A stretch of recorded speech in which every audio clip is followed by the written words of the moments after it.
It is Thursday, September 4th, 2025. This is another edition of Baseball Today, presented to you by Mountain Dew. Looking for a refreshing citrusy kick this summer? Go grab yourself a Mountain Dew. That is my man, Trevor Plouffe. I am Chris Rose, producer Dan, intern Sawyer not here because he's taking the LSAT today. Wow. Yeah. Okay, now I understand. I was mad that he wasn't here, but now I understand. Okay. Well, Yeah. you know what? Sending good vibes to you, Sawyer. Yeah, I asked him, how is that thing when you're prepping for it? He's like, it's not fun. It sounds horrific. All you little lawyers out there that are our consumers, let us know how bad the LSAT is, because I can only imagine. What'd you take, the ACT or the SAT back in the day? I took the SAT. Yeah. Yeah. I got a bunch of lawyer buddies. I think I've said this on the show before. When my generation was coming out of school, there were no jobs, so everyone just stayed in school longer. I probably had like 5 or 6 lawyer friends, and I'll tell you what, tough to start, but now they're all living great lives. So Yes, they are. go, Sawyer, go. Yes, they are. All right. Tip of the cap goes to the newest Atlanta Brave for doing something the team hadn't done all year. He drives it to left. Ha-Sung Kim's first homer as a Brave is a big one. 3-1 Atlanta. Yeah, can you believe it took them till September 3rd to get a home run from the shortstop position? That's ridiculous. I didn't know that, and when you sent that over, I thought like it was some kind of joke or something. That's crazy that happened, and like I said before, he should have been a Padre. They need homers. All of a sudden, he's a homer hitter. True, but $16 million player option for next year, I think, is what he's got on the deal, and not so sure A.J. Preller and the team wanted to absorb that one, even if it were to help. We'll talk about the Padres in a bit. Until next year when we're like, oh my gosh, Anthopoulos did it again. How's Yeah, right. 16 mil? By the way, every other team in the majors had at least 5 homers from the shortstop position. But Braves, get on the board. Good work. All right, we're going to start with more craziness in Houston, and it didn't involve Framber Valdez and throwing a pitch. We've moved on past that. Now we're moving on to umpiring. The Yankees, they lost last night 8-7 and felt like they got screwed a little bit by the home plate umpire, Brian Walsh, who really was not good. And we'll talk about the scorecard in a bit. It really started in a 4-4 game in the 8th. Devin Williams thought that's strike 3. Instead, it was ball 4. It certainly looked like strike 3. And then this one to Trammell, that's a little low, but he had been calling it all night. Williams gets removed from the game by Aaron Boone, and on his way out, basically says, you missed this number of pitches. They were all strikes. He got tossed for the first time in his career. Boone, on his way back, basically said, you effing suck. And Walsh was staring for him, and Boone gets tossed for the 6th time this year. So that was it. Boone got his exercise and got rid of his gum and got right in Walsh's face. Well, it continued. The Yankees made it 8-7 in the top of the 9th. Jazz Chisholm is up. We know he's got home run pop. That's the pitch that ended the game. Jazz didn't appreciate it either. Meredith Marakovitz, outstanding reporter for Yes, went into the clubhouse, talked to Devin Williams, and talked to catcher Austin Wells. A lot of close pitches there in that 8th inning. Did you feel like the strike zone was incredibly inconsistent? I already looked at it. He definitely missed 4, which is what I told him, and he threw me out for it. Do you feel like the strike zone changed throughout the course of the game at all? Yes. I would say yes. That's incredible stuff from Austin Wells, because that is a guy who knows he's going to run into Brian Walsh again this year behind the plate or at some point, and that's going to be on record. But do you appreciate them telling what they thought was the truth? And where are we with what went down last night? I mean, obviously, it's the Jazz call's tough to end a game like that. That clearly, to me, it looked like a ball, and you have a chance now with a runner on first base, go ahead run at the plate. I mean, that's difficult to swallow. I will say this: look, I understand being frustrated at umpires. Been there. There are going to be times where you feel like you're getting the short end of the stick, and you're going to say, "Man, like they wanted the other team to win." All these things. The umpires don't want that. They want to make good calls. Walsh has had some bad games this year, not just this one. So I think you have to look into that. I've always been in favor of being like, hey, certain guys can do the plate And usually I'm talking about young guys, and the old guys kind of got to like take a back seat and just do the bases. Walsh is a pretty young Yes, guy. he is. So, I think that doesn't make any sense here. But until we get the challenge system, we're going to have games like this. And there's going to be games where the Yankees benefit from a bad umpire as well. So, like, you kind of have to just take it and move on, which I think the Yankees will do. I'm okay with them being upset about it. And of course, our Yankee producer is really going to put that scorecard just right up there in the middle of everything. Here's the thing. Here's the thing. You just got to move on. That's all you can do. You can be frustrated. I get it. You're in a good place in the standings. You just got to move on as a Yankee and get on to tonight. That's all you can do, Chris. Yeah, we're putting up the umpire scorecard for those of you that are joining us audio only. 21 missed calls, 15 in favor of the Houston Astros. Here's what I hated last night is that the internet sleuths started going through his social media and they find him in a Red Sox shirt first. Well, that's because he went to Fenway Park and loved it. Then they saw, oh, he grew up a Dodger fan. Well, he must hate the Yankees. How about this? He was bad at his job last night. Can't we just live in that universe? Why does everything have to have a conspiracy? I totally agree. Maybe, there's a lot of things that could have happened. Maybe he wasn't feeling good. These are humans. Like we're gonna get the ABS next year. You're gonna be able to challenge these things. Again, I think it's take it from a guy who's been there, who's been mad at umpires for calls before. Like you're gonna benefit from him too throughout the season. Okay, that's just the bottom line. Like it does go both ways. That was a tough game last night. I understand that for Yankees. Right. Fans. I understand that. There are multiple things can be true. It was a tough game for the Yankees, and I don't think he had it out for you going into this. The people that want to draw that to me are tinfoil hat wearing people. It's just too Oh, they much. just love their team so much. That's what I've realized. Right. Like getting into all these like internet beefs with people, it's like they just love their team so much. And I have to respect that.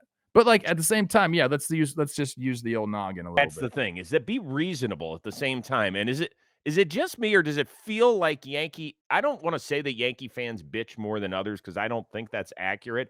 It's probably just louder because they feel like their games are more important than everybody else's. If this had happened last night in the Twins White Sox game, would we even have talked about it? I disagree with that. I got a lot of fan bases that chirp me, and it's not just Yankee fan, but there's a lot of them out there. There's a lot, they're passionate. And I again, I've learned to respect the passion. You're How about this? trying to though? stay on the good side of Yankees fans today. I like it. I'm not. I'm a Blue Jays fan now. Everybody knows that. Austin Wells, great framer too. So I was gonna say, like, hey, maybe he wasn't getting the pitches where they need to be, but overall in the year, he's been one of the best in the game. That's why he's continued to catch. Yeah, listen, the ABS system is going to clean all this up. You're right. Next year at this time, we won't be having these same problems. I don't believe so. Well, I don't know if it's gonna clean it completely yet. No, it 'Cause, won't. again, remember, it has to be immediate and it has to be from the catcher, the pitcher, or the hitter. That's it. Right. You're right. You're right. It might take a little while, I think, for people to get into a rhythm and understand what works and what doesn't work. I'm always amazed at how well guys do know the strike zone, whether it's batters that turn back and are like, "Are you sure?" And then I look at it again. I was like, "God dang, your eyes are." But I want to ask you this before we move on. Did you ever feel like an umpire had it out for a team? No, I don't think so. But I will say this. If you're constantly ragging on them throughout the game, and we kind of seen that a little bit in this series, like those borderline calls might not go your way. And is that okay? Probably not. But is that like human nature? Yes. I have seen that in a game where, like, yeah, if you're freaking all over the umpire and you're not doing it the correct way, the quote unquote correct way, like Joe Mauer, when he would argue with an umpire, he'd kick the dirt and he'd look down when he was talking. He'd never like look directly at him. And like umpires like stuff like that. If you're turning your head and showing them up, like, is there going to be retribution? Most of the time, no, but sometimes yes. Right. So I think I asked the wrong question. Did you ever feel like, because these umpires all grew up, I assume, as baseball fans of a particular team. So whether it's Brian Walsh as a Dodger fan or somebody else being this fan, so they all had fandom. But when they get to the major leagues, they're now What are you shaking your head at? No, there's nobody that's like, I'm a Yankees fan, so I'm going to make sure the Red Sox get no calls. No. Can you repeat this for some people, please? Repeat that one more time. They're not their childhood team. There's no bias towards their childhood team. I promise you that. Thank you. Thank you. Some people don't buy that. That's too bad. Dan is saying in our ear, I don't buy it. That's because, is he 26 yet? No.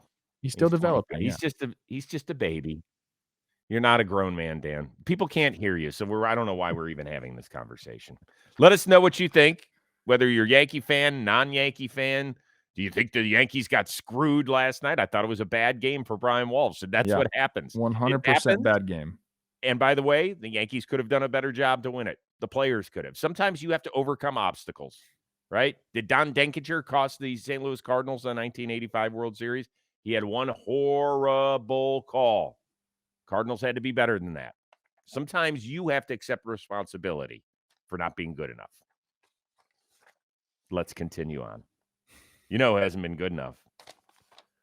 The Seattle Mariners. I don't know what the hell has happened to them, but they keep falling further back in the standings in the American League West. And now they're turning around. They're like, damn, we got a bunch of teams on our ass in the AL wildcard chase, too.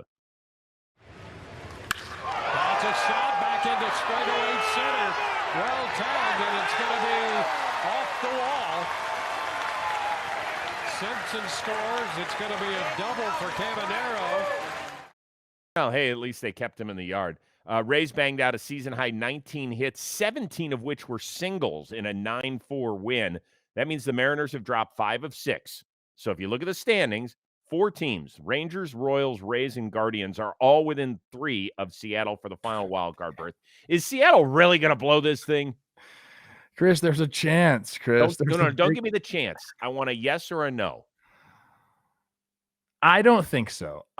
In my mind, Seattle is in the playoffs. That's what I've thought this entire season. I have been saying, though, for like a month, like there's a chance that they could have Cal Raleigh go off and Brian Wu make 25 consecutive starts going into the 6th inning and have Randy have this incredible season. Julio doing what he usually does and going gangbusters in the second half. There's a chance, Chris. Eugenio coming over. I've been saying it. Naylor. I've been saying it. There's a chance that they don't make the playoffs. In my mind, they're in. But damn, there's teams charging really, really hard. They got some really, really damn good players. I love watching the Rays right now and what they're doing to the baseball, man. Sometimes you got to just tip the cap a little bit. But really, I mean, look, Seattle, when you kind of like dig into what's going on, they've been abysmal on the road. This road trip in particular, which they still have 3 games down in Atlanta, they just have been bad on the road. And it seems like, they say all the right things after the game, like, hey, we're not pressing. We got to do this, sense of urgency, all that good stuff. But then like last night, you can't take and I'm not saying this was why George Kirby got knocked around a little bit, but maybe I am saying that. You can't go up there and take 3 swings at 3 pitches in the top of the 1st inning and get out. You can't do that. Like George Kirby's sitting there like, what just happened? Now I got to go out there? Like, usually I'm not on the pitcher side. You know that. But if I'm a starting pitcher and my team goes up there and 1, 2, 3 pitches gets out, then I got to go out there. It makes me like, what the hell is going on? Like he went out there with a weird attitude last night and then got banged around. You can't give up 8 runs in 2 innings though if you're George Kirby. I know that. I'm not saying it's all on that, but that type of stuff is when teams are pressing and are feeling like they're going, like they need to do something special. That's what happens. Like, I know, look, game plan, go in there. Let's get Hauser. Let's get him early. Right. But once, it was Randy first pitch, then Cal first pitch, Julio's got to take a pitch. I know it was a great pitch to hit. It was a great pitch to hit. You don't want to get behind the count, but that's just baseball. You got to do that. So certain things like that, Chris, the little tiny things, they're creeping into my head a little bit. Well, I want them in the playoffs, Chris. I do. I think they'll still make it. I'm trying to convince myself to say that, I think. Because a couple weeks ago, I said, I think they're going to win the division. This is the year of Ichiro. A going into the Hall of Fame, giving us that kick-ass speech. Then when he and Randy Johnson had their number 51 retired, he was talking to the dugout saying, I believe in you guys. I am here for whatever you – I was like, oh, if that doesn't get you fired up and get you winning an AL West crown for the first time in 25 seasons, I don't know what will. And sure as shit, they've gone the wrong way. They started off great. After the trade deadline, they won, I believe, 10 of their first 11.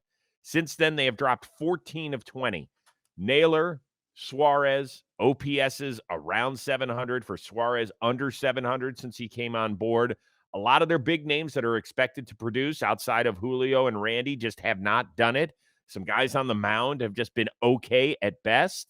Even Munoz has blown a few things late in the game. That happens with closers, even all-star closers. It hasn't felt right. And I don't know if I love the city of Seattle. I love going up there. I think it's a neat place to visit. I don't think I'll ever get invited to give them an inspirational speech because you remember 2 years ago when they had in the final 10 games of the year, they had like a couple series against Texas and Houston. And I was like, this is the year we do it. This is it. They ended up pissing down their leg and then did it again at the beginning of this month. And look where we are. So you think they're going to make it? I do, in part because if you look at the other teams that are chasing them, first of all, the Rangers, they don't have their best starting pitcher, and they don't have their best position player as of right now. No Eovaldi, no Seager. Yep. The Rays, they've been 3 over 500 since the beginning of August. Okay. Not great. Okay. Cleveland, 1 under 500. Texas and Kansas City, about 500. So they're only in this thing because Seattle has stunk, not because of anything that these other teams have done. They haven't gone on a run where they're 7 or 8 games over 500 for a month. That's not what's happening here. Okay. The Royals do play the Twins this weekend. Yeah. Weird shit happens. I'm done playing the schedule game. That's so true. Until we play the schedule game. And then we go, oh, well, of course they're going to win those. And then somebody ends up stubbing their toe against a team that's, The schedule game is like last week of the season.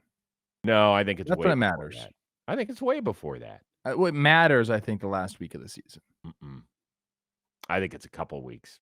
You know what? We're going to start playing it next week with 3 weeks to go. It'll be a lot of fun. Let us know if it's not Seattle, who is it going to be for the final? Is there any shot that Seattle still got the division? They're 4 back, and they still have 3 more with Houston. Yeah, there's a shot, Chris. And like that Houston clubhouse right now is interesting. I got a bunch of DMs about Framber after our show, and anybody interesting? Yeah. Really? I'm not gonna share. I can't share. But I guess I think I got to start thinking about Framber a little differently. Like I held him in, a high regard because of his play, but I'm hearing other things. Well, there were reports that came out after our show yesterday that he was held by teammates and was like, what the fuck's going on here, bro? That can't happen. Hell good. Yeah. I'm happy that happened. Good. Quick shout out to our friends over at Nike. We told you about this yesterday. We were amazed at this. They have some awesome new partnership with John Boy Media. So go check out our affiliate link in the description below.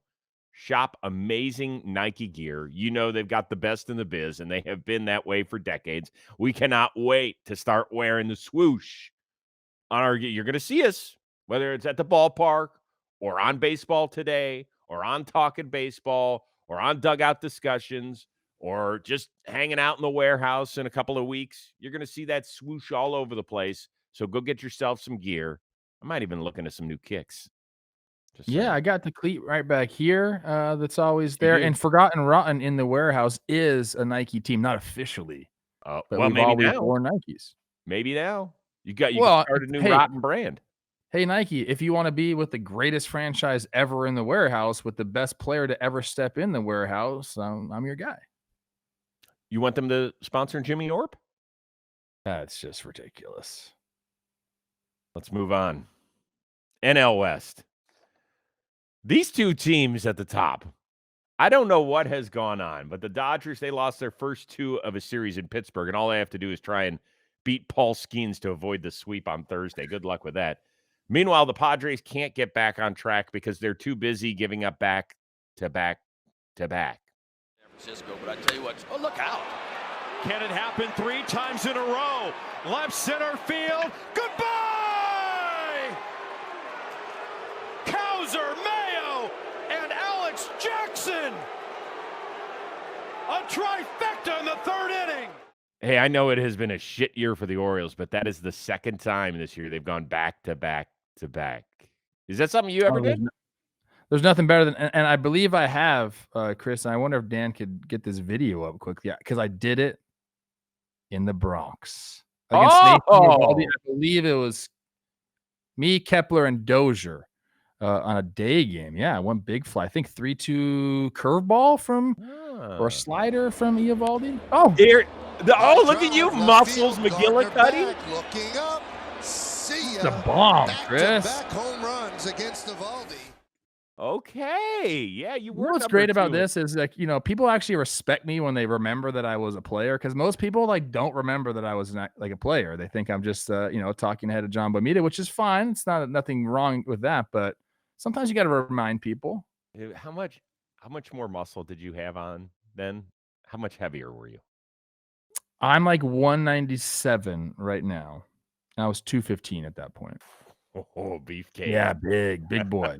All right, let's get back to the question at hand, which is, which fan base is more frustrated in the National League West? Is it the Dodgers because they haven't been able to extend their lead? Or is it the Padres because the Dodgers have opened the door and San Diego can't walk through it? I think this is a viable answer here, is both, but I'll give you mine. I think it's the Padres. Number one, because they're looking up at the Dodgers. So that's one reason to be frustrated. Dodgers, like you mentioned, have been leaving the door open for them.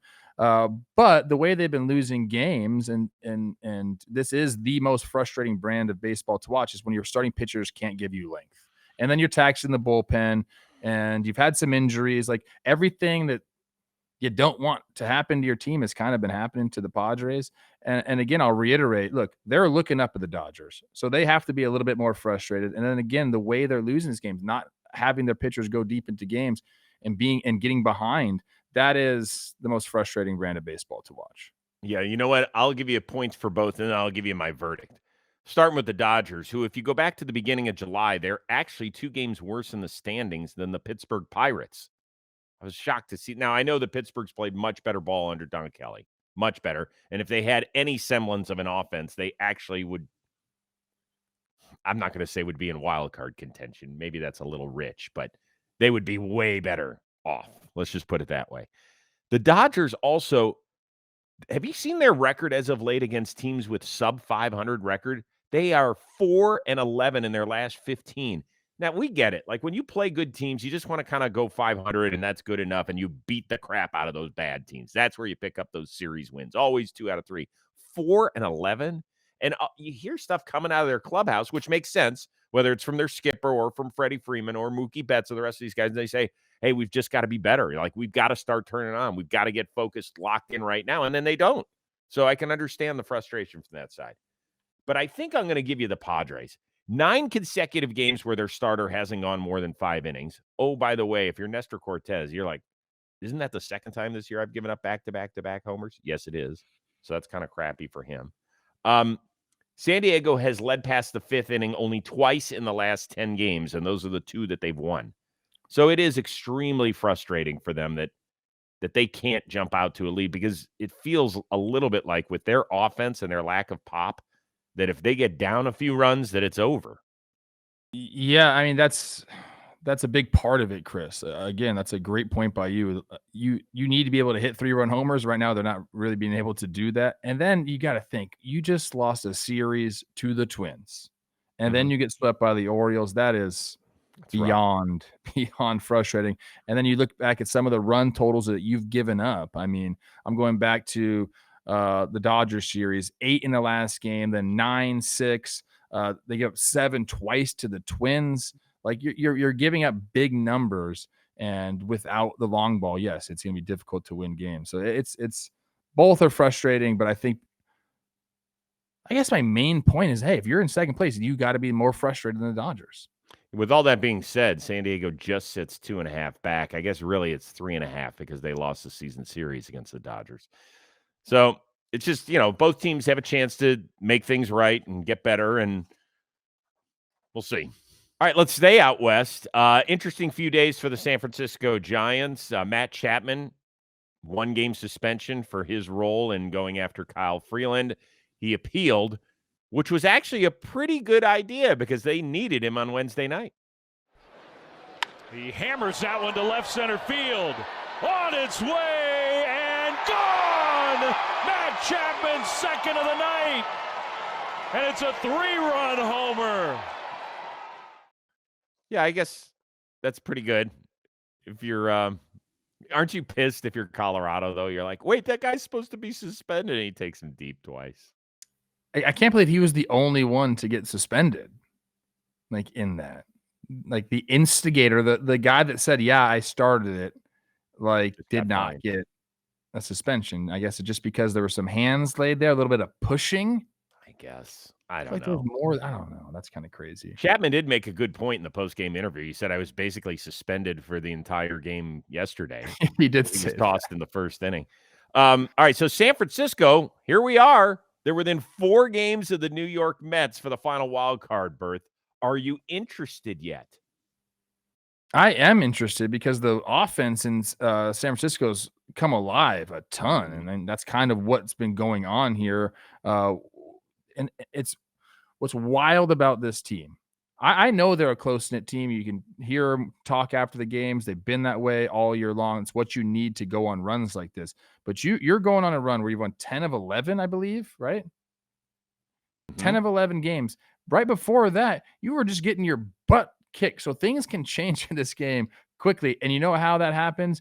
You start scoring, you start putting up crooked numbers every single game. So look, if they continue to do that, they're going to have a shot, Chris. But in my mind, and you tell me if I'm crazy here, it's a little too late. 4 games back, and we're talking, we got another, how many games? We got another 20 games. Yeah. 22 games. Like that's we're going to have a collapse of epic proportions by the Padres or really the Mets. I don't think they can catch the Padres. Oh. So the Mets don't seem like they're a team that's going to do that. You'd have to go on a crazy, crazy heater right now, which they already have, and they have to sustain it through this entire month of September. What do you think their record has to be for them to realistically have a shot? How many more games do they have? It's the 5th today, and the season ends the 28th. So that's 23. I'll say they have 21 games. Yeah, they have to win 15 or 16 of those games to even have a shot. But really, so they're 4 back of the Mets and they're 5 back of the Padres, but it's really 5 and 6 because they've lost the season series to both of those teams. All right, so that's what you have to keep in mind, which makes it, you're like, oh, 4 games, and then you're like, no, it's really 5 and 6. So Mets play 2 games under 500, which would put them at, let's just say 10 and 12. Then they would have to go 16 out of 22.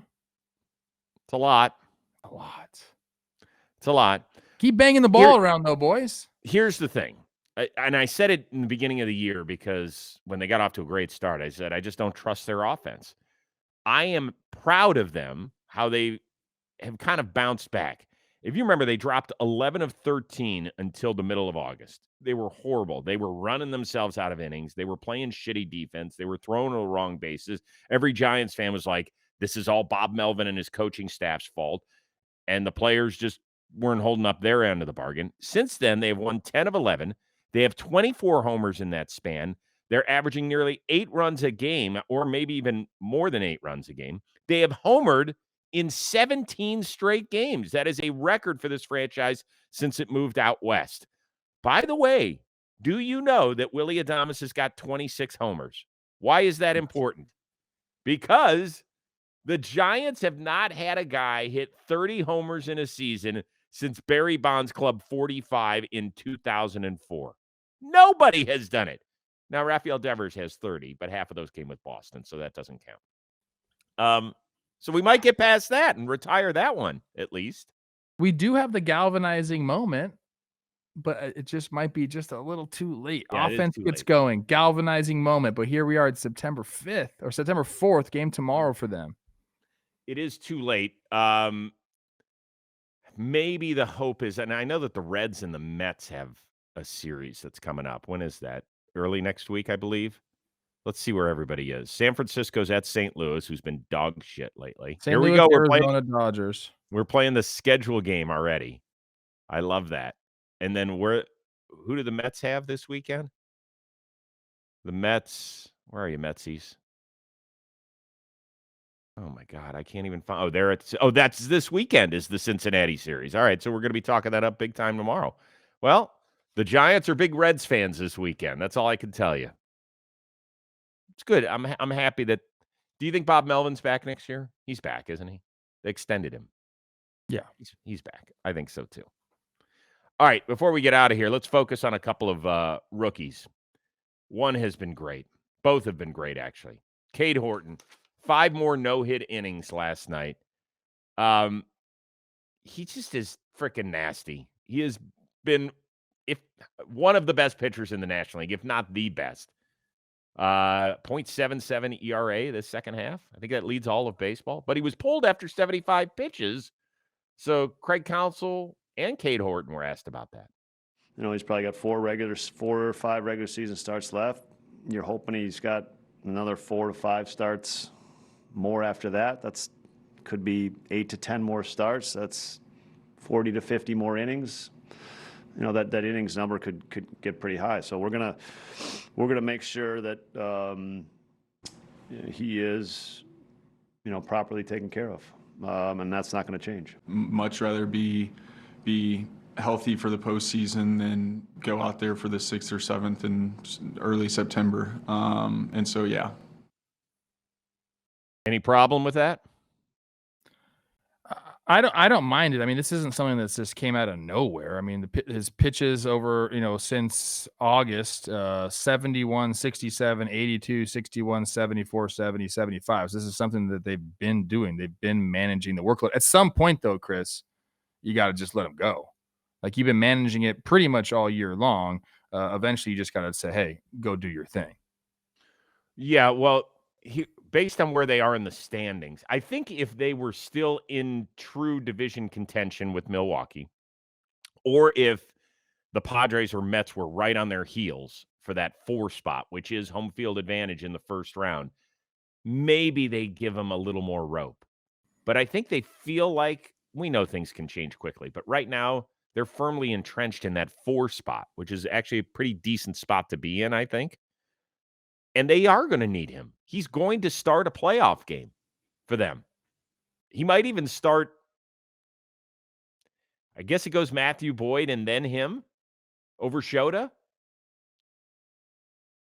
We'll see how it lines up, yeah. He's only gone over 6 innings twice this year. Right. So again, they've managed his workload. I just think at some point, and I don't know if it's at the end of the year or just straight when the playoffs start, but at some point you got to rip the training wheels off and say, if this guy is still going, he's got to go. I think that's the playoffs. Yeah. I actually don't. Usually I sit here and go, oh, guys, you never know when somebody's arm's going to explode. Like on pitch 76 on September 3rd, is that when it really happens? Because I don't know if that was in Jeff Passan's book or not. So I usually don't go along with it, but I thought the way Counsell explained it was that he's still going to have another 4 or 5 starts in the regular season, and then we expect – I loved it how he slid that in, another 4 or 5 starts in October. That means you're playing all the way in the last series of the year. So I thought that was pretty sneaky on his part. But I thought his explanation was good, and I'm buying. So I had no problem with it. Same. Okay, good. You can let us know in the comments if you did or not. Unfortunately, there's another rookie that is down for the count, and he has been fantastic ever since he first arrived. Roman Anthony strained his oblique against Cleveland earlier in the week. They had an MRI. He is done 4 to 6 weeks. Sucks. I wish I could play. That's all I really care about. So, as a team, we believe that, we're a World Series caliber team. And we certainly believe it in this clubhouse. And we're going to continue to believe it, regardless of who we have or don't have. And I'm going to continue to support these guys and do everything I can to be the best team that I can, and hopefully get back and help this team win a World Series. Do we need an ID check on him? How is he 21? Listen to him and look at him. That doesn't sound or look like a 21-year-old. He's a stud. This one hurts He's a for stud. sure. Yeah, how did they get past this one? There's nothing you can do. I mean, you got if you're Roman Anthony, you're just in the training room as much as possible. You got to let that thing heal. I think you're talking about how do they go the rest of the season and Yeah. what do they do? I'm thinking more like, can they get this guy ready for like the second round of the playoffs? Like obliques, you hear me talk about obliques all the time. They are tricky. But if you're gonna push it, it's time to push it now. Because if you go, say he comes back early and he's like, hey, it's feeling good, comes back early, then it, feels it again. Okay, then you got a whole off season to mend up. You're gonna be fine. It's not gonna like hurt it so much worse. It's just going to re-pull itself. I guess I'm talking more emotionally. Like, does he really mean that much to this team? I think they'll be okay. A couple days without him, like, you start to just figure it out. Like you just have to put it in the rear view and go forward. That's all you can do as a baseball team. Does he mean a ton to the team? Of course he does. Is he going to show up on the field a few times? Of course it will. Like, he's been one of their best players this year, and you're losing a guy like spark plug guy, like just like an energy guy, like he's one of those. So it's going to be tough for them. But when guys get hurt, you just have to say, hey man, like do your thing, come back, and then you got to go forward. You can't just sit and sulk about it. So I think especially this team, like they got veterans, like they'll be okay. I'm more thinking like, can they get his ass back for the playoffs? Are we going to be seeing, wow, Roman Anthony got added to the divisional round playoffs? Like, holy shit, he's back. Like I think we might, Chris. I think they might try to go after this thing here. Yeah, I mean, I'm not going to sit here and try and guess when he's going to get back. I just don't know enough of that. But I can tell you what he's meant to this franchise, and it has been everything, right? They were so excited about certain guys at the beginning of the year, and we kept hearing all these social media clips. Well, Roman Anthony's doing it again in the minor leagues. He's hitting another bomb 500 feet. And when he came up here, he was the real deal almost instantly. And I think they're 15 or 16 games over 500 since he first joined the club. And he has hit first 21 of the last 24 games. Talk about a tone setter. He was just the American League Rookie of the Month for August. He has done everything they've asked of him and then some. And I do believe they're going to miss him. You complicate it with the fact that Wilyer Abreu is still not back. The hammy, right? What's that? Is the hammy for Abreu? I believe that's what it is. Hold on. Calf. It's a calf. And so he hasn't been back. And that's a guy who at times this year has been utterly fantastic offensively and defensively. So now you're looking at some combination of Duran against righties, Ref Snyder and Romy against lefties leading off, and it's just not the same thing as Roman Anthony. And I hate to say that you rely on a 21-year-old this much, but I think he's just been so great. And this fan base, when I was watching the game yesterday, and it didn't help that they had an opener starting and Cleveland jumped them quickly, but you could just feel a difference without him. It was weird watching the game. You could feel it. That's why they paid him.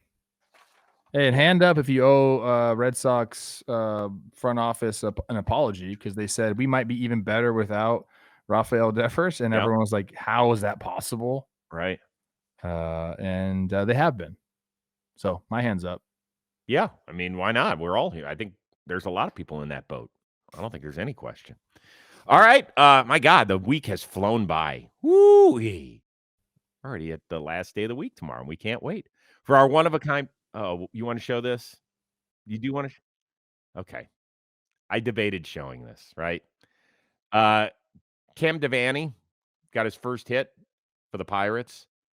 Here's the ball. They called for it. Emmett Sheehan, did he pull the old switcheroo and throw the wrong ball out? That was on social media for a while. Now, Kirsten Watson, who is the Dodgers reporter for the game, went up to Sheehan and asked him about it. He said that it was not intentional. He didn't realize the ball was being called for, and he shared he would personally apologize to Devaney for the misunderstanding. You buying all that? I am buying that he had no idea. There's no reason that, like, there's no reason to not give the guy his Can't first. you see this when the guys are doing this? Even if you're in the midst of a game, are you so focused? I don't know. I mean, you know how pitchers are, Chris. You know how pitchers are. Well, people are going to say, well, hold on. So you're buying what Emmett Sheehan is saying, but you're not listening to what Framber Valdez is saying. Yes. What? Also, like, do you really care that you have the actual first ball? I don't know. I have stuff. Do you have your first hit? Somewhere. My dad might have it. But, like, if it was a different ball, how would I know, dude? It's not that big a deal for you? For me, it's not. Maybe to some guys it is. You have your first home run? Somewhere. I'm shocked. That stuff to me, it doesn't matter. I'm happy. Anything that's important? What's that? Do you have anything that's important to you? I'm not judging you. Well, maybe I am a little bit. No, first lineup card is cool. Right? And my dad has that as well. Okay. Maybe I'll get that back from him. That's all. I don't know. That stuff that doesn't matter to me. There's video of it. You can go watch it if you want. But the first ball's the first ball. Like, this was my first hit in the show. That's not that.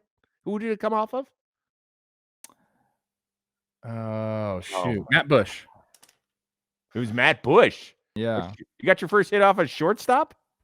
Not Matt. Okay, what am I thinking now? Oh my God. Pitcher for the Brewers. Oh my gosh. Who was it? I don't know. You were there. I wasn't. I know. Now you put me on the spot here. I'm blanking. But My second one was on first hit. What's that? You only got one first hit, so we should narrow it down. Is it not Matt Bush? I know Matt Bush. Is there not two? No, there isn't. What the hell's his name? It's not Michael Bush, obviously. Who is it? Oh my God. Dan's looking it up. Well, I'm sure we'll have it. Can't you just type it in, Dan? For God's sakes. I'm going to go X.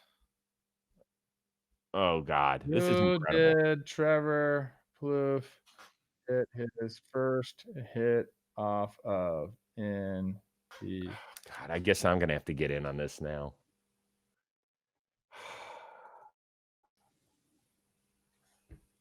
This is horrific. Chat or my Twitter grok says John Axford. That's not true. Dave Bush. That wasn't far off. Dave Bush. Wasn't far off. Matt Bush was like my roommate back in the day in like Team USA. No big deal. Okay. All right. It's all right. We'll ask you again tomorrow more about your wonderful exploits of being in the show that you didn't care to remember. For our one-of-a-kind producer, Dan Rourke, our awesome intern, Sawyer, good luck on the LSATs. That is uber-talented Trevor Plouffe. I am Chris Rose. We'll see you Friday here on Baseball Today, presented to you by Mountain Dew.